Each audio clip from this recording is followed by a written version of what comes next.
Everyone, welcome back to my page গোলন্স creation. তো অনেক দিন পরে আবারও একটা ভিডিও নিয়ে চলে আসলাম। তো আজকে আমি 5D রোজ কিভাবে করব সেটাই তোমাদের সাথে শেয়ার করব। জানি আমার দ্বারা 30 ডেজ চ্যালেঞ্জটা কমপ্লিট হলো না, তাও আমি চেষ্টা করব আবারও ওটাকে স্টার্ট করার। তো ফার্স্টে আমি এখানে দেখো একটু রেড কালারের পলিশ 2 কোট অ্যাপ্লাই করে নিয়ে 60 সেকেন্ড কিওর করে নিয়েছি। দেন টপ কোট অ্যাপ্লাই করে 60 সেকেন্ড কিওর করে নিয়েছি। দেন এখানে হচ্ছে সিলসের 5D কার্ভিং জেল নিয়ে আমি সেন্টারে দেখো একটা পয়েন্ট মানে রোল মতন করে ওখানে অ্যাপ্লাই করে কিওর করে নিয়েছি। দেন আমি পাপড়িগুলোকে ক্রিয়েট করছি কিভাবে, দেখো তোমরা দেখলেই বুঝতে পারবে কিভাবে আমি করছি। তো তোমরা ঠিক এইভাবেই করবে, প্রসেসটা দেখতে পারলেই বুঝতে পারবে যে কিভাবে করলাম।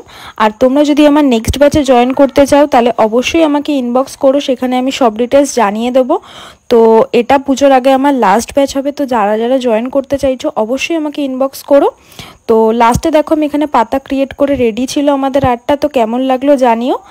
আর এইরকম ভিডিও দেখতে চাইলে আমার পেজটাকে অবশ্যই ফলো করে দিও। টাটা।